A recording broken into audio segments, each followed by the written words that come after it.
The Nets fired Steve Nash, and it was reported that they are probably most likely going to hire Ime Udoka as their next head coach. But that's not all that's going on with the Nets. We know this entire Kyrie Irving drama with the anti-Semitism thing is going on as well. The Nets are 3-6 currently, 12th in the Eastern Conference. What's your thoughts on the Nets, this Kyrie Irving situation, Nash being fired, Ime potentially replacing him? I know there's a lot with the Nets going on, so you can just give your thoughts on it. OG, I'll start with you. I think Steve Nash jumped the line. I don't even think he wanted that job, but I think he got talked into it. He was a consultant and a workout guy with the Warriors, and he was working out Kevin Durant specifically. And it was going good. And next thing you know, Kevin Durant is really liking Steve Nash, and he's in Brooklyn. And now the word gets back to Steve. Hey, Steve, why don't you come coach us? Well, no, I don't think that I want to do that. Well, he starts hearing that more than once, more than twice, and it starts to sound like a good idea. And I'm going to get Mike D'Antoni on board with us, and maybe this thing can work. When in reality, this is not a good fit for you, and this could be something that's career killing. But I don't think it is, and I don't think it is specifically because I don't think Steve Nash wanted to coach. If he wanted to coach at that level and be a head coach, then it's something completely different. But in this particular situation, I don't think he wanted to be a head coach that quickly. I think he jumped the line, and for him to now get back to where he really wanted to be, which is a consultant, maybe even as an ambassador for Canadian basketball, I think that's where he really wanted to be. Now, as far as Udoka getting the job, I think that they're basically replacing one problem with a lesser problem, and that lesser problem won't be a problem as long as they win. Winning is really good in terms of making people forget things. So when you winning, people have a tendency to forget a lot of what was going on. And one of the things about Udoka is that he can coach. Well, the logic on him is, well, why didn't Brooklyn hire him right from the beginning? Why did they hire Steve Nash? Well, we didn't know he was that good. If they would have known he was that good, then they wouldn't have let him go in the first place. They would have definitely hired him. So I don't think that it's terrible to hire him, because what other way can you go? They can't keep going with Jacques Vaughn. That's not going to work. That's definitely not going to work. So if they can try to salvage this thing with Udoka, then absolutely do it. So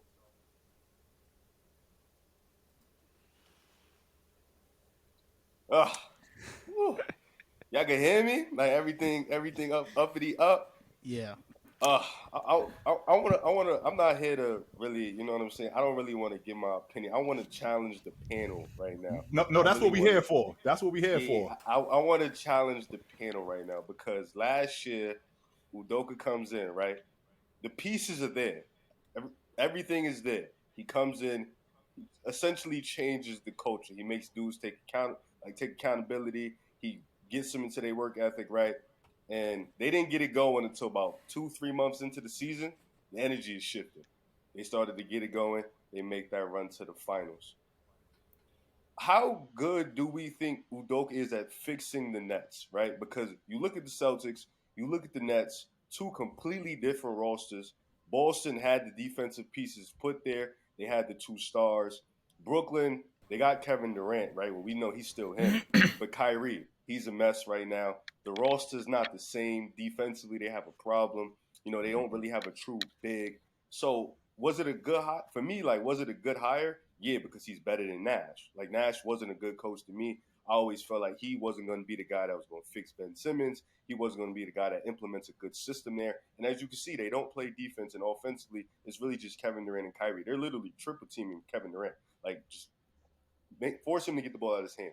So my thing is, with Udoka, like, do we know for a fact he can go in there? Because I feel like for the Nets, it's not just a culture change that they need. They need a roster change. Like, that roster is not built to win, in my opinion. So my thing is, I just want to know, like, do we really think Udoka is that good? Even though he had a great turnaround, is he that good of a coach to where he can completely fix the Nets? There's a brand new fantasy app. It's called Boom Fantasy. You got over-unders, player props. You got matchups. This player versus that player. That's personally my favorite. And long shots. You can win 40 times your money. And if I'm not mistaken, Joel, NBA is coming soon. Yes, sir. NBA will be in the app in the next 10 days or so. I believe opening night is October 19th, so we'll have stuff up a few days beforehand. That's going to be fun because we have it every night. You don't have to wait till Monday, Thursday. Did you get your code? The League Pass? I did get my code for League Pass. I got my code too. Yep, that's amazing. That's from 2K, right? Yes. That's tough. Amazing. That's fire. So if you guys haven't already, download the Boom Fantasy app right now. Link is in our description or in the caption wherever you're watching. I don't think he is. And it's not because he's not a great coach. I think he's a great coach, and he proved that last year. It's more so speaking to the dysfunction that's happening with the Brooklyn Nets right now. I mean, they're a mess. Like, top to bottom, they're a mess. Kyrie Irving, there's always something with Kyrie. There's always something. Right now, he's filled with drama. He's suspended for 5 games. Ben Simmons still needs to be fixed, and he's not the best fit with that roster. I just feel like I know that I'm going to talk about the Kyrie Irving thing in a little bit, but it's just the Nets. Everybody's pointing at Kyrie Irving, and I think what he did is wrong. There's no doubt. But the Nets don't get off the hook for this either. I mean, Kyrie Irving, he wasn't suspended by the Nets until he kind of didn't apologize, really. They asked him if he apologized, and he kind of was just like, I'm sorry if, I didn't mean to hurt anybody, but it wasn't a very real, sincere apology in the press conference that he had. The Nets could have suspended him before that. They didn't. They waited until they absolutely had to suspend him. And now they're about to hire Ime Udoka. And I feel like the first thing that comes to my mind is, like, what message does that send to women right now? The Nets organization, they have a guy on the roster that it has anti-Semitism allegations. Ime Udoka is suspended by the Celtics for an entire year. The Nets have no culture at all. Their roster still has major holes, and I don't think the star power of Kevin Durant can save this roster alone. And I can't even rely on the star power of Kyrie Irving because I'm not sure how available he's going to be. It just feels like the Nets have to tear this thing up. And the longer they wait, they're doing an injustice to the organization. They have to start over. They're trying to keep this thing going as long as possible because they took a big-time risk on these players in 2019. But I think it's quite obvious that they just have to start over. They have to bring in new players, start from the ground up, because Ime is not going to fix the Nets. And how this is going to end is the Nets getting eliminated or not making the playoffs. Ime, looking at the roster of the Nets that now probably features no Kyrie, KD maybe gets traded, and now Ime is left with nothing, and he ultimately leaves. I feel like the sooner they start that process, the better. I don't think it's going to get much better from here. Ime just happy. He gonna be just happy to be back first and foremost. That's really it. If we being honest, That's he really getting a second chance. I say all the time. My auntie used to tell me growing up, beggars can't be choosers. So Can't be. He'll be all right. He'll be all right. As a Knick fan, we got clowned because we couldn't get KD and Kyrie. Rightly so. And I'm kind of happy. Everything happens for a reason, man, because the Nets probably do have to blow this up eventually just because it's never going to reach the height of what it was set out to reach. Even if Ime flipped this around, if they're not competing for a championship, then this is a failure for them. Every season that they don't do that, it's a failed season for them. So I think they put themselves in a situation that they probably can't recover from. And I feel bad for some of those fans because I loved what they had when they had D'Lo, Dinwiddie, Karis LeVert, Jared Allen. They was playing against Philly in that first round. They lost, but they had swag. You know what I mean? It was fun. And they skipped out on that to skip steps. And I feel like in the NBA, we're past that type of team building. Even when you look at the Lakers, like the Nets and the Lakers are two examples of that. We're kind of past that in the NBA where you can just quick fix the championship team. And you look at the Warriors, you look at the Bucks, you look at the Celtics, you look at all of these teams that are kind of rooted in something that's like foundational in what you're saying, culture. And that's what the NBA is at. The whole Big Three Miami, Big Three Celtics, we kind of passed that, man. We kind of passed it. So You mean I'm like hoping that they can. you mean like how they did in the 80s and the 90s when you built the team and it lasted for years? Is that what you're trying to tell us? Right. Like Yeah, that, exactly, as opposed to exactly like minute that. rice like we're seeing right now? Okay, I can get Yeah, that. yeah, Okay. exactly like that. So, even the Clippers, and I love Paul George, my favorite player, but even them, they looking kind of funny in the light. But I do think that this is unfortunate, and I think the Nets got themselves in trouble because they got a little arrogant. They didn't want to accept the fact that this was the writing on the wall.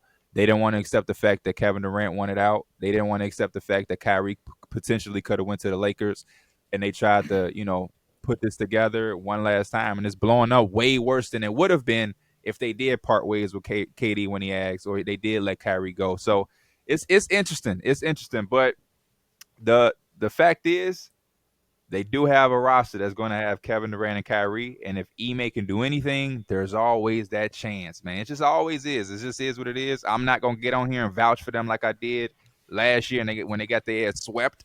But as long as you got those two guys, you have some sort of chance.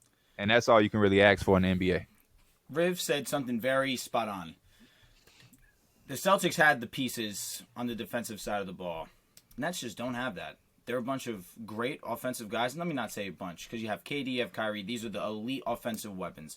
You have Joe Harris, Seth, whenever Seth comes back, Ben Simmons. You have two great shooters. You have Ben Simmons, who has yet to find himself by any stretch of the means. This team is all over the place, and their lone identity is give the ball to Kevin Durant, and when Kyrie's available, whenever he's able to play with the Brooklyn Nets, get him the ball, isolation basketball, and let's put our faith in their hands solely. You can't win basketball like that. And when me and you, P, were talking about Ben Simmons and his impact and how he could be able to fit into this offense, Riv was 100% right, where they are not the type of offense to move the basketball. So it's going to be hard for Ben to really find his spot with the Brooklyn Nets. It's to this point been the defense that has been failing to provide, and that's just what it's been for not just this season and what we've seen so far, but of course last season. Ben wasn't going to come in and change it. They don't have enough defensive pieces, and that's really what Ime was able to take from the Boston Celtics in the second half. You have a great defensive unit.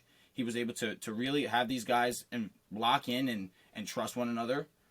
I don't know if he's going to be able to do that with the Brooklyn Nets. Well, is it fair? I'm sorry to interrupt you, Joe, but is it fair that did we know that he had a great defensive unit? I mean, outside of Marcus Smart, did we know Robert Williams was that good defensively? We didn't know that. We thought that he was a good defensive player. Did we know that Jason Tatum was going to be this good defensively? I don't know if we knew. We all saw of this flashes. stuff. We saw flashes. Yes. Consistently wasn't there, but flashes. And I was going to say, Jaylen Brown plays high-level defense also. We knew that. OG, enough is enough. Yes, we did know Jason Tatum was going to be a good defender. Stop. But last year he leveled up. Last year he turned it up like he turned it up. He wasn't that type of defender before that. But I think that it's also fair to point out that the Nets don't need to be this elite defensive unit if they're at their full strength to be a they championship. They need to be good, and I don't know if yes, they do, be Joel. good. Yes, they do. Yes, they do, Joel. Yeah, absolutely, yes, they do, bro. Yes, they do, Joel. That's not look true at at all. like Look a at the top two championship five teams elite last year. defensive unit. I wouldn't say top 5, but last year the 4 teams that were in the conference finals were top 10 in defensive rating. I think they right all now, played defense. But the biggest issue with Steve Nash was that it was quite clear that he lost the locker room very early on. He never had that locker room. I don't think he had the defensive effort was never there to begin with. No. It was never there. But they don't even have the personnel to play defense. If the Nets show effort and they can at least play defense at an okay level, this team is definitely a playoff team. Like right now, there's still questions about them even making the play-in. Getting out the play-in, quite frankly, because of how bad they are defensively. If they buy in defensively and their effort is there, and offensively Kyrie and KD are clicking, then the ceiling for this team is much higher than what everybody's projecting. Is it a championship ceiling, though? Because that's the goal. It really depends on how great KD is. Versus Milwaukee in the second round in 2020, KD, the defense wasn't great or elite, but KD was just so great that he took that team to 7 with injuries. But then why do we skip over last year when he just got swept? Last year was just that was just not Disaster. a situation that they were supposed to be in. But this is my thing, 'cause Nobody run into a expected that, situation- dog. They can run into a bad matchup yet again. But no, I'm not even talking about matchup. I'm just saying from a team aspect, you have to take in consideration that team went into the season with James Harden and got a Ben Simmons who was not going to play basketball. They had guys on the floor like Drummond, who I don't think that they were expecting to even have to play on their team at all. So I think last year was tough. The toughest part was that they couldn't win a game. But I think we got to cut them. Just to not make an excuse, but just be realistic. No, and I think the major. Pee-wee, I'm sorry to interrupt you, but no, come on, we're not cutting them no slack. And you know why we're not cutting them no slack? Why we not? Because this has been a history of buffoonery from the Brooklyn Nets. So we can start back from the 2013 season when they ended up trading when Danny Ainge fleeced them and gave them Kevin Garnett, Paul Pierce, and Jason Terry for a bucket of extra crispy and a six-pack. So those first round picks ended up turning into Jaylen Brown and Jason Tatum, right? So then we moved down the line where there've been a number of failures in their first round picks. Then add that to the fact that the one common denominator, which is in the 1920 season, when you bring in Kevin Durant and you bring in Kyrie Irving, and this thing is a disaster from the door. Kyrie Irving plays 20 games. He's hurt the rest of the season. KD is nursing an injury. The next year, KD misses half the season because he's starting to break down because he's on the other side of his greatness. He is 34 years old now. He's on the other side of his prime. Kyrie Irving, who has a history. The only time he stayed healthy was when he was with James. That's the last time he was healthy. Other than that, he stays beat up, right? So then this year, last season, when you saw what they did in terms of roster moves, when they end up emptying the roster for James Harden. So Jared Allen is gone. That was the part of the James Harden trade, right? So all of these pieces, this is who Brooklyn is as a franchise. OG, So, let me ask you. You get Harden. Are you looking at that necessarily as a bad move? In hindsight, we can say it's a bad move, no doubt. He's not even on the team anymore. Of course not. No. But they win the championship if he stays healthy. When they play, they're 16-3. Right. You make that move. You make that move 10 out of 10. You make that move 10 out of 10. It's healthy. And That's I'm a glad championship that you mentioned team.